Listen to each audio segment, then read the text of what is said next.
కూటమి ప్రభుత్వం ప్రజల ప్రాణాలతో చెలగాటమాడుతోందని తీవ్ర విమర్శలు చేశారు వైసీపీ రాష్ట్ర యువజన విభాగం అధ్యక్షుడు జక్కంపూడి రాజా. మాజీ మంత్రి చెల్లిబోయిన వేణుగోపాల్ మూగజీవాల రక్షణ పేరుతో పులిజోలికి వెళ్లే ప్రభుత్వం మనుషుల ప్రాణాలకు ప్రమాదం ఏర్పడినా స్పందించకపోవడం దారుణమని మండిపడ్డారు.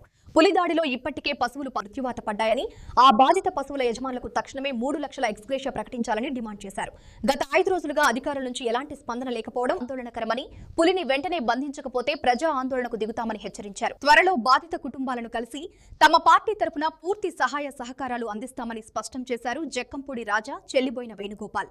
5-6 రోజులుగా తూర్పుగోదావరి జిల్లాలో ఉన్న ప్రత్యేకించి రాజమండ్రి రూరల్, రాజానగరం పరిసర ప్రాంతాల్లో ఉన్న ప్రజలకి ఒక భయం. తద్వారా రాష్ట్రంలో పులి కదలికల మీద సోషల్ మీడియాలో హాల్చల్, లేకపోతే సోషల్ మీడియాలో ప్రజలు ఇవి రెండు మనం గమనించాం. ఇప్పుడే మాజీ శాసనసభ్యుడు, మా రాష్ట్ర యువజన విభాగాన్ని అధ్యక్షుడు అయినటువంటి రాజగారి పులి కదలికలు సోషల్ మీడియాలో బంధించేటువంటి ఒక పరిస్థితులు మనకి ఇక్కడ కనపడతా ఉన్నా, పులిని బంధించేటువంటి విషయంలో ప్రభుత్వం ఎందుకో అంటున్నాను, కొంచెం ఫెయిల్ అయినట్టుగానా, లేకపోతే ప్రజల యొక్క భయంతో ఇంకా ప్రజలు బాగా భీతి చెందాలని ఆలోచన, చిన్న అనుమానం కలుగుతా ఉంది. 5 నుంచి 6 రోజులు అయిన తర్వాత పులి కదలికలను ఎప్పటికప్పుడు మనం వివిధ మాధ్యమాల్లో చూస్తున్నాం. ఇదిగో ఇప్పుడు ఎలా వెళ్ళింది, అలా వెళ్ళింది అనేటువంటి మాటలు కూడా వింటాం. ఈ అధునాతనమైనటువంటి టెక్నాలజీ ఉన్న ఈ రోజుల్లో కదలికలు కనిపిస్తున్నప్పటికీ కూడా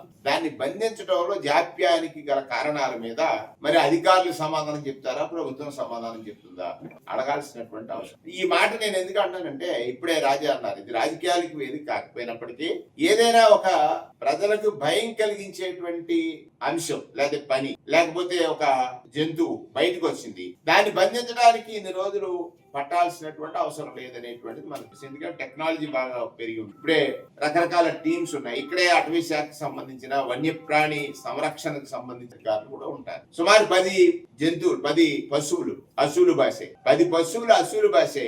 ఈ పులిని బంధించని కారణం 2 పశువులే కదా అనుకోవడానికి లేదు. ఇది వ్యవసాయానికి సంబంధించినటువంటి ప్రాంతం. ఒక రైతు పొలాల్లోకి వెళ్ళాలంటే భయంతో వణికిపోతున్నాడు. పల్లెటూరులో ఇళ్ల బయట పడుకునేటువంటి ప్రజల పరిస్థితి ఏంటో ఆలోచించి, మీరు అలార్మింగ్ గా కాషన్ ఇచ్చినప్పటికీ కూడా దీని మీద ఒక ప్రత్యేకమైన ఎన్ఫోర్స్మెంట్ ని ఇప్పటికే దించి బంధించాల్సినటువంటి అవసరం ఉంది. ఈ మూమెంట్ అబ్జర్వేషన్ కోసం మనం డ్రోన్స్ వాడుతున్నారా? ఇప్పుడే అన్నారు కదా, డ్రోన్స్ మూమెంట్ తీసుకోవడం, లేకపోతే దానికి సంబంధించిన ఏదైతే టాక్సిన్ ఇంజెక్షన్స్, ట్రాంక్లైజర్స్ అన్నారు కదా, ఇంజెక్షన్స్ దాన్ని బంధించడం. జిల్లా కలెక్టర్